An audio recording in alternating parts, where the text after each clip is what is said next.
Okay. All right. So chapter 16, I think I already told you, the remaining chapters in this class, I think are pretty simple. Chapter 16 is no exception. There's one little graph in here that I think is really easy and self-explanatory. So other than the last chapter is about international trade, and that gets a little reminiscent of chapter 4 and sort of talking about profit maximization and, well, not a lot of profit, but supply and demand and things like that. But this should be pretty simple, straightforward stuff. This week, we are going to do chapter 16 and 17. Wednesday is going to be kind of a combo. We're going to finish up 16 and start 17, but those are going to be the 2 homework assignments that are going to be due on Sunday for you.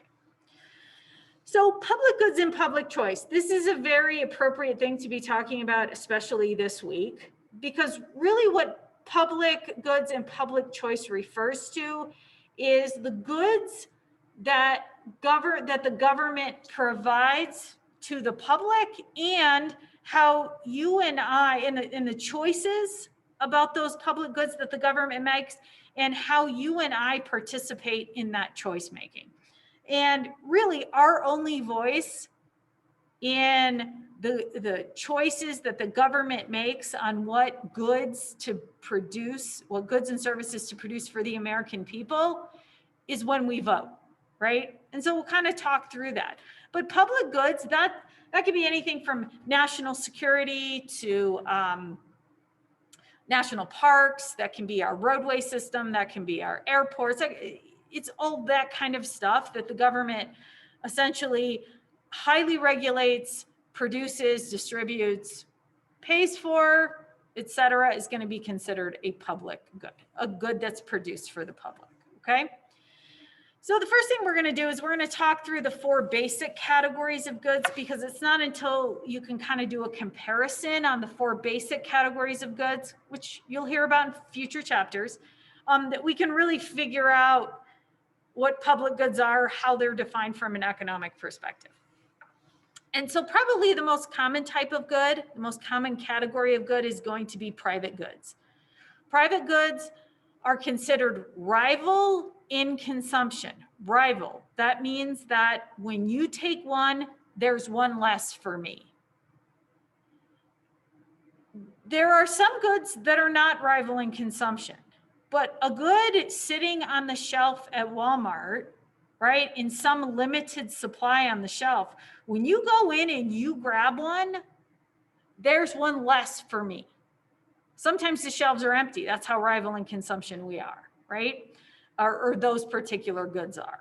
So we're rival in consumption. Private goods are exclusive to those who pay.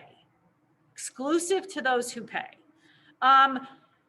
Not all goods are exclusive to those who pay, but when we're talking about private goods, goods sitting on the shelf at Walmart, you and I are rivals, and they must be paid for. So if you don't have the money, you don't get that private good. These are goods provided by the private sector. Private sector is the non-government sector, okay? This is a bulk of the goods you and I consume are what would be considered private goods. Public goods, on the other hand, are a little different, right? They're actually the polar opposite of a private good, in that A, they're non-rival in consumption. Usually when the government provides a good or service, it's just freely available in a fairly large quantities and sometimes infinite quantities. So it's like, let's take national security as a public good, public service. Just because you get national security, it doesn't mean I don't get as much national security. It's really a situation where it's provided to the masses, and we all get it really in the same quantity. Yeah, some of us use it differently than others, right? If you travel internationally, you probably get more benefit from it or something like that. It's non-exclusive, which means that you don't necessarily have to pay for it. There are people who never pay taxes who then never end up paying a portion of the public goods that they get to consume. They get national security, just because you don't pay any taxes doesn't mean you don't get any national security, right? So this is the polar opposite of a private good. Public goods, non-rival in consumption, non-exclusive, and they are goods provided by the government, okay? The other two categories of goods are pretty specific, okay, much smaller categories. The first one is natural monopoly goods. Natural monopoly goods we've talked about, right? That's going to be your utility companies. That's going to be your public transportation. Those are the two big examples that we've used here in this class.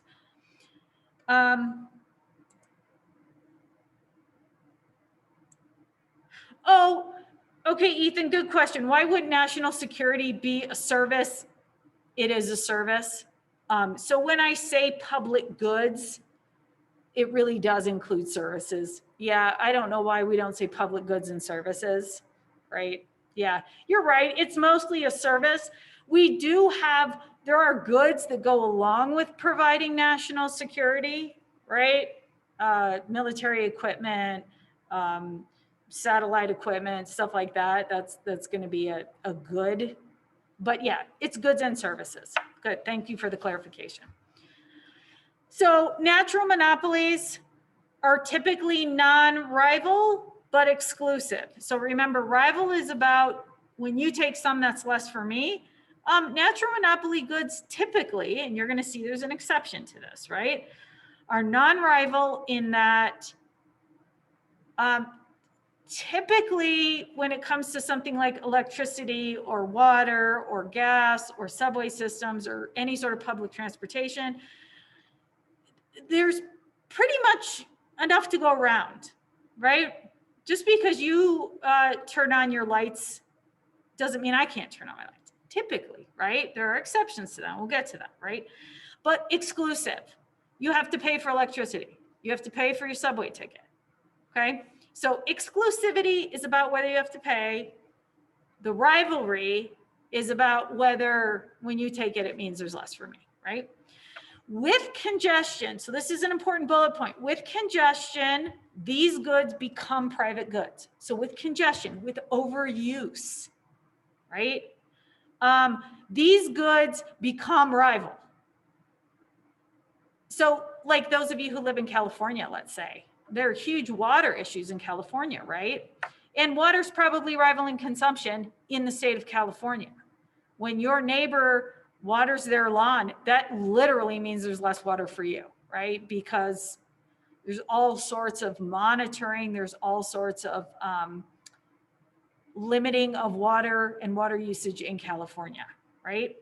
Let's say there's a crowded subway car during rush hour and you literally cannot put another person in that car. It's all of a sudden it's become a rival, right? And so with congestion, natural monopoly goods become private goods, okay? They can be provided by the private sector or government, right? We talked about how utility companies, public transportation can be run by either.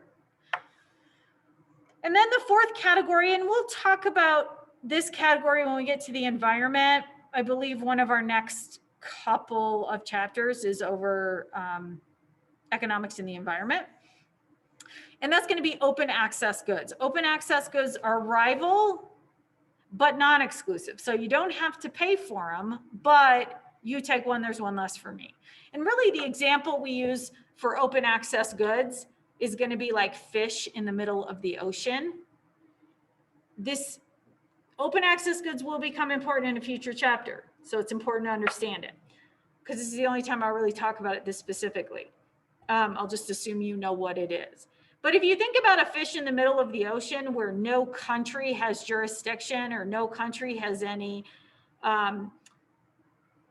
legal right, you and I could basically take our boat to the middle of the ocean and pull up a fish. That fish would be ours, right? We probably wouldn't have to pay anything for it. But if you take one, there's one less for me. And we already know we're overfishing the ocean, right? We know it's rival in consumption. So rival but non-exclusive. These ideally would be regulated by the government. Open access goods ideally are regulated. And in a lot of cases they are, right? In a lot of cases, you know, around coastlines, fishing is regulated, but there are places where it's not. They have to be regulated, or you and I would just go crazy because we knew we were rivals, because we didn't have to pay for it. I would assume that if I didn't take it, you would come get it. So why wouldn't I take it, right? And that's how the oceans got overfished, is there wasn't stringent enough regulations over these open access goods so that they would benefit all of us into the future, okay? So this slide right here, this matrix, is simply the 4 types of goods that we've talked about, right? And sort of putting them in a category: rival, non-exclusive, exclusive, non-exclusive, and each combination obviously represents a different category of good. We're going to focus on public goods. Non-rival, non-exclusive. Okay, so let's talk about the optimal provision of a public good. From an economic perspective, there has to be optimal levels of things. And optimal levels are many times found where supply equals demand. It's some sort of equilibrium, right? Where benefit is equal to cost, where benefit is greater than cost, whatever. So there is such a thing as an optimal level from an economic perspective, right? That's all we can talk about, an optimal level of public goods. Now, because they're non-rival in consumption, once they're produced, they're available to everybody. So once that road is built, you can just go use it, right? Once national security has been provided, you got it. So non-rival in consumption. So those goods are being produced for the people that value them. Not everybody values a road, right? If you don't have a car and you don't use roads, you don't value it, and that's fine. But we have to develop a market demand curve. In order to do this analysis appropriately, we have to develop a market demand curve. A demand for whatever that public good or service might be, right? Just because you and I don't have to pay for it doesn't mean there isn't a demand curve for it. There is. And the prices on the demand curve aren't really prices we have to pay as much as they're prices that represent how much we value it. So just because I don't have to pay for the roads doesn't mean I couldn't put a monetary value on the road for me. I could figure out how much I valued that road, and I could try and put it into some monetary terms, right? So that's what we're talking about here. So anytime we talk about a market anything, we're talking about a vertical sum of individual demand curves. So if I value the road and you value the road and they value the road, and we added up sort of how much we value the road in terms of how many hours, what quantity we would want, like how many roads or how many hours we would like to spend on the road, and put some monetary value on it and added it all up, it would give us a market demand curve. It's a market in which we are the consumers. We just don't have to pay directly for it. Yeah, we pay through taxes, we pay other ways. Some people pay, some people don't, right? But there is a market demand curve for these public goods. The efficient level of this public good would be where that market demand curve, sort of you and I and our value of that good, intersects the cost curve, the marginal cost curve. Now, this is a cost that the government is paying directly, that you and I pay indirectly through taxes and other things, right? Or borrowing money or whatever, okay?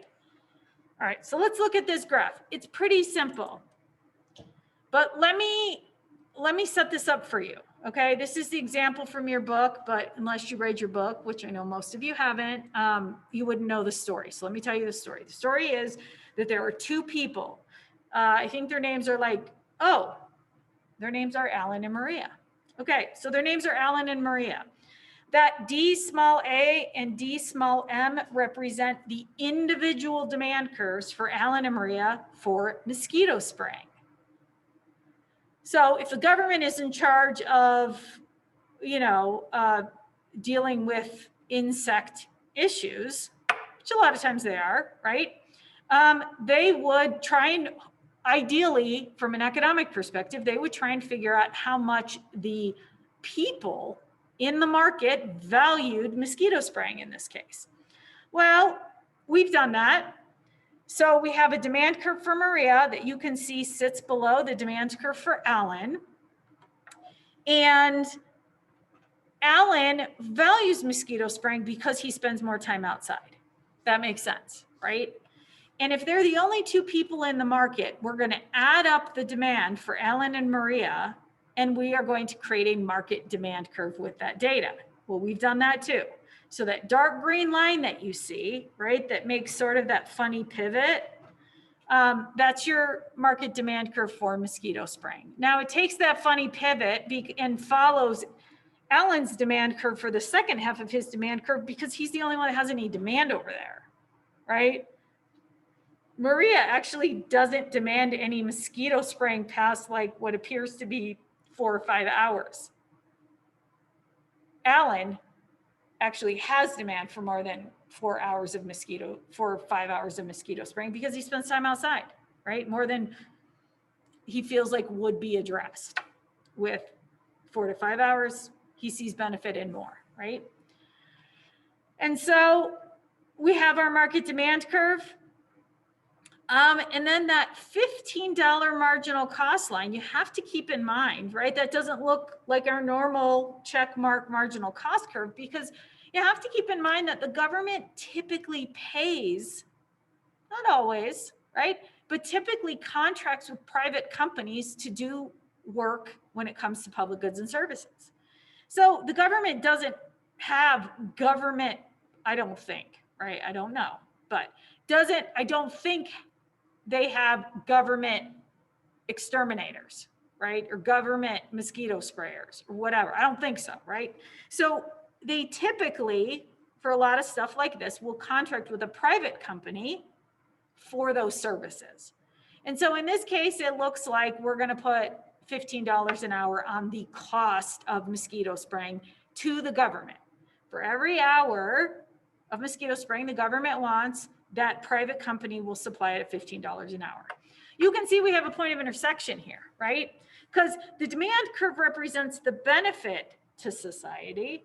The cost curve is the cost to society, right? Where benefit is equal to cost is an optimal level of this public good. So that's going to happen there at point E. So you can see at $15 per hour, the socially optimal level of this public good is going to be 2 hours of mosquito spraying per week at $15 an hour. Any questions on that? Pretty straightforward, okay? We like a place where cost and benefits are equal, okay? All right, now let's talk about how we pay for public goods. There's a lot of theory in this, okay? We know how we pay for public goods. From an economic perspective, we think we have an idea about how people should pay for public goods. How do we pay for public goods? Well, any sort of government revenue. So the government makes money, ideally turns around and spends it on the things you and I value, public goods being one of those. They borrow the money too. We know that especially our government loves to borrow money. And so we're going to use that as well. Okay. But ideally, people pay for the things they value. We know that in economics. We know in economics, if we charge people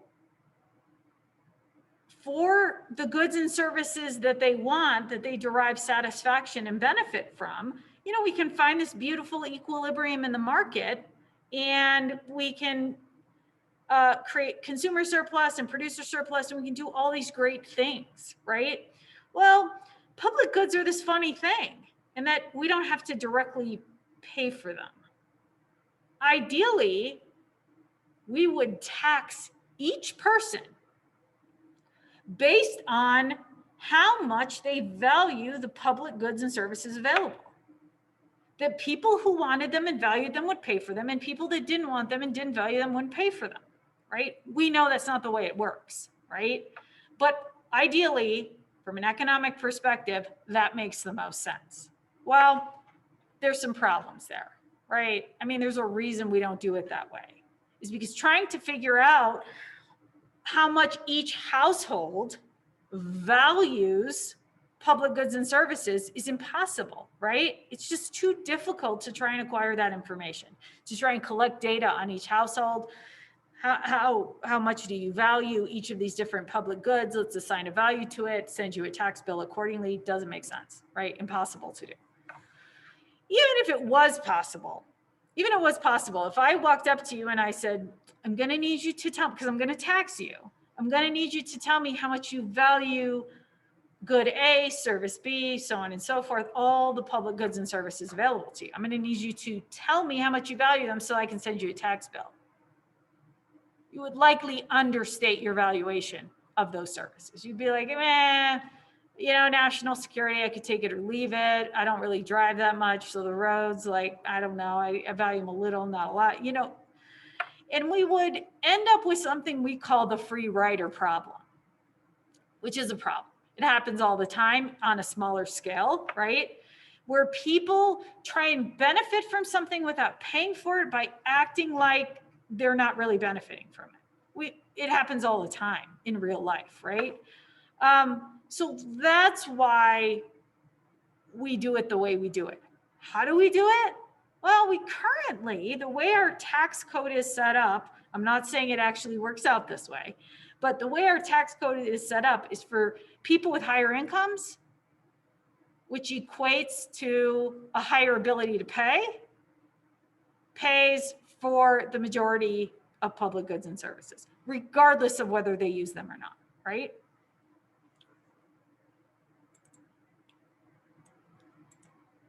All right, so that brings us to public choice.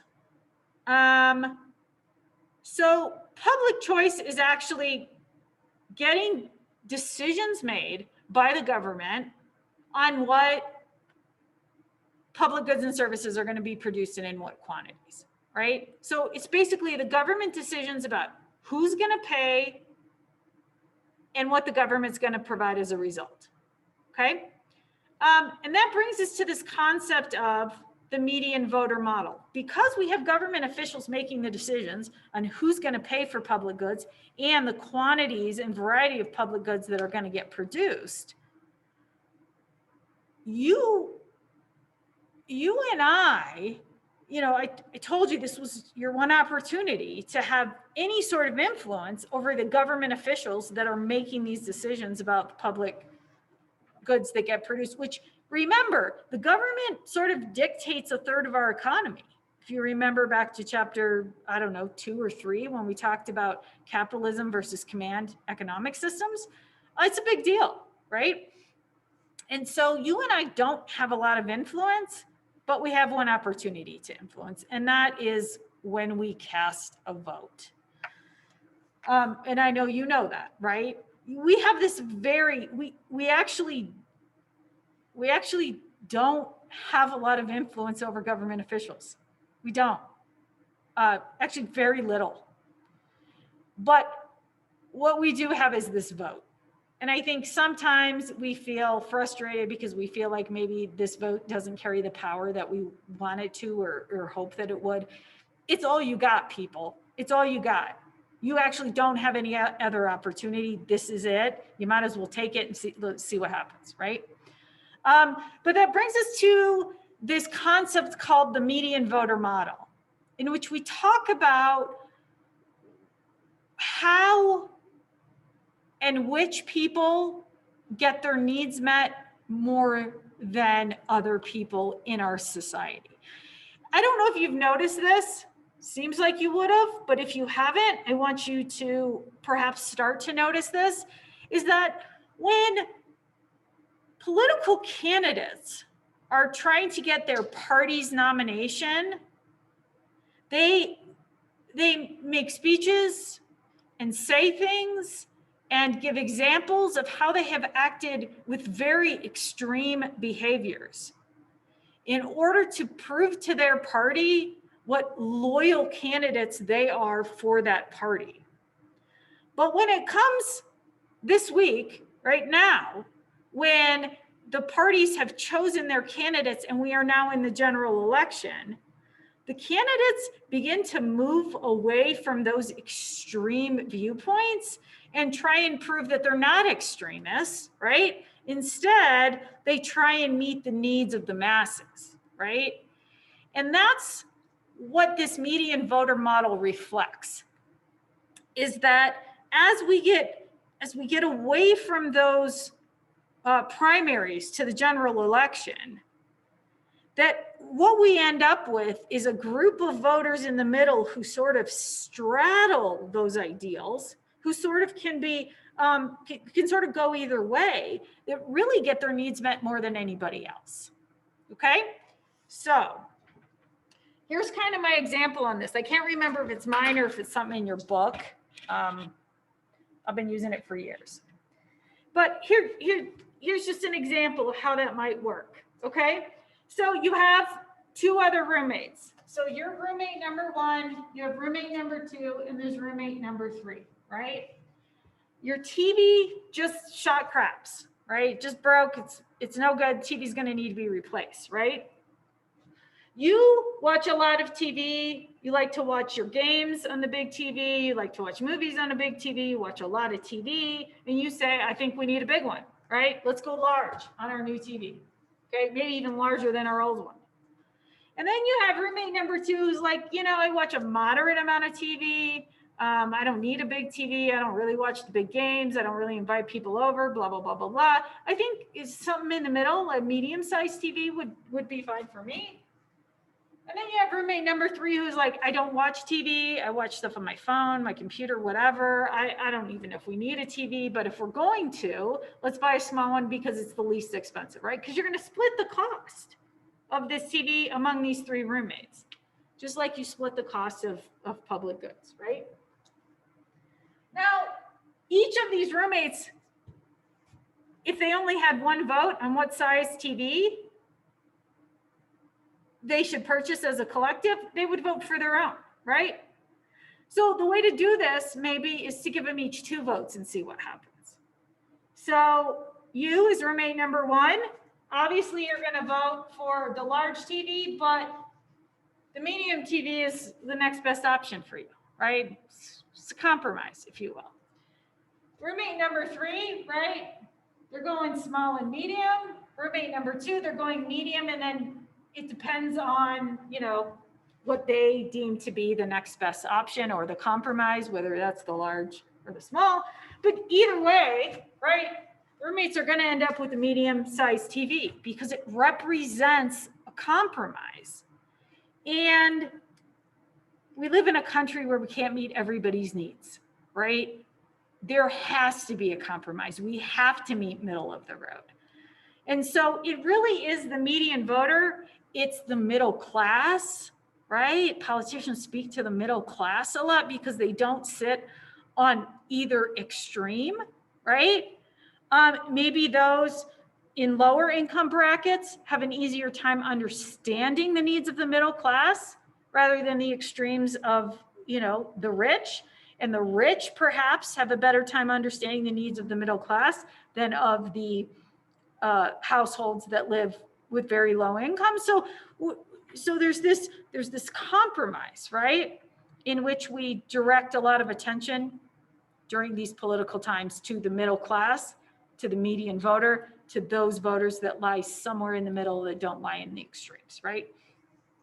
And so the preference of the median voter will usually dominate the preference of all other voters because it represents a compromise. And so the median voter, the middle class, whatever, would typically find themselves, if this holds true, right, having their needs met better than most. Now that brings us to something that just is going to, right, throw a wrench in all of this. And it is special interest groups, which we talked about, right? So let's talk about what governments maximize, because we know what firms maximize, right? They maximize profit. They try to anyway. right? We know what households maximize. They try and maximize utility. They try and maximize benefit, right? Those two make sense to us. But your author poses a question, what do governments maximize? What do governments maximize? Does anybody have any thoughts?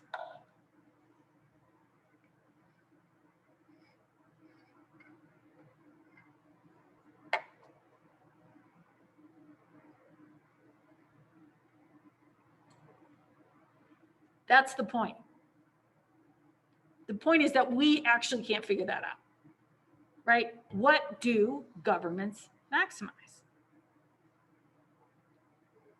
That's a confusing question, right? But doesn't it seem like a player in our economy that dominates, that influences, that controls a third of our economy, that you and I should know what they're trying to maximize? The fact is we don't, right? We could speculate. I could make some guesses, but I honestly have no idea, right? And that's your author's point, right? Now, what he can say is that these officials, these political candidates, these elected officials who are trying to get reelected again, that he's pretty sure he knows what they maximize. That objective's pretty clear. Now, government as a whole, not really sure, but elected officials, we know they try and maximize political support.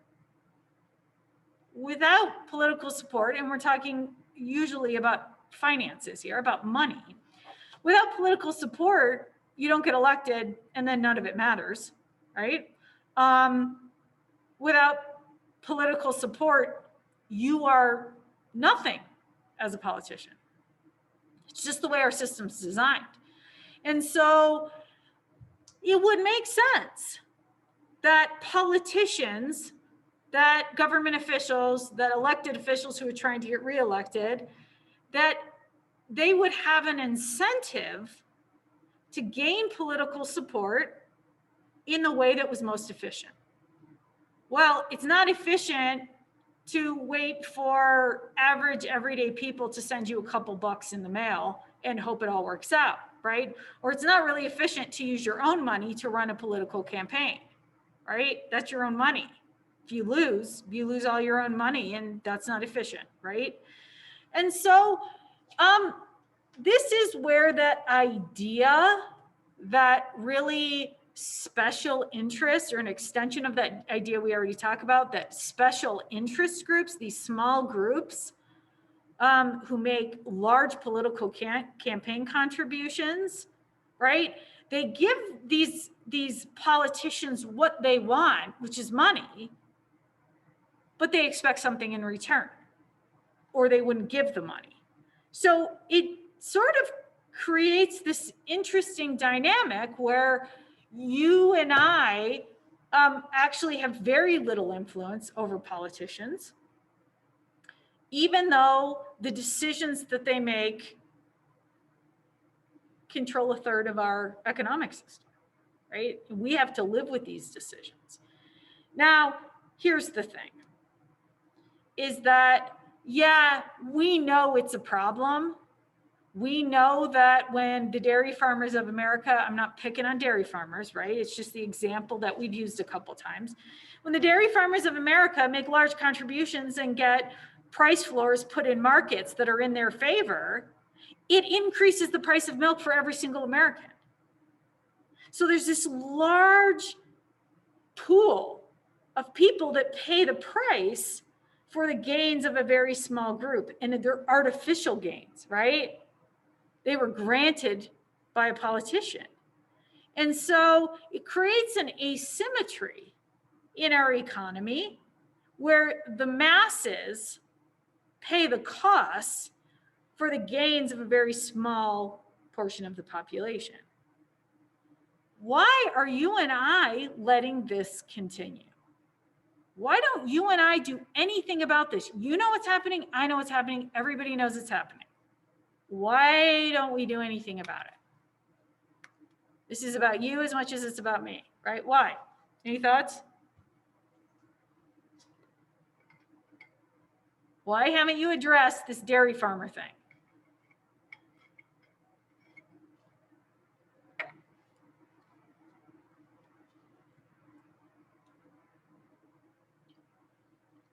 I can wait.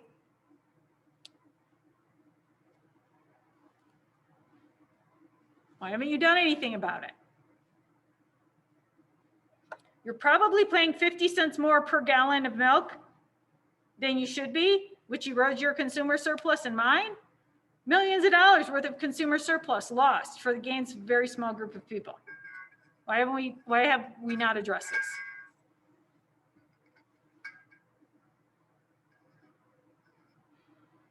Come on, friends. Somebody's got something.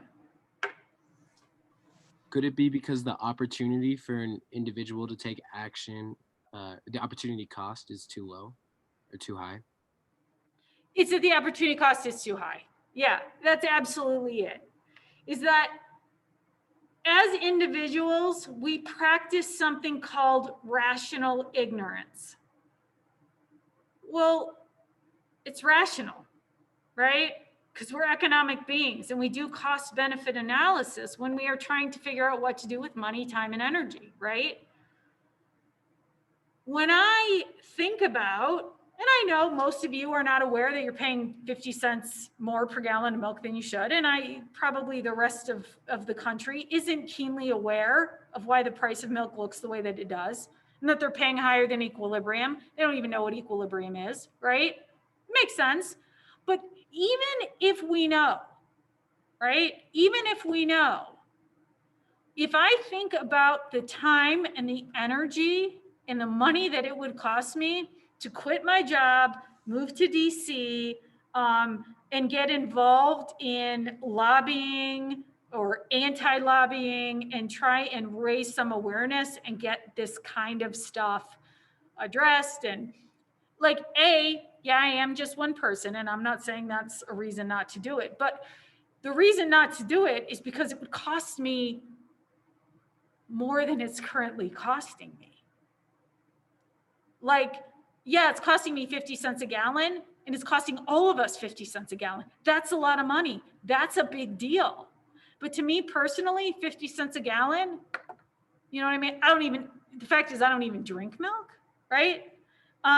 If I was doing a cost benefit analysis, it would be like, yeah, it cost me 50 cents a gallon.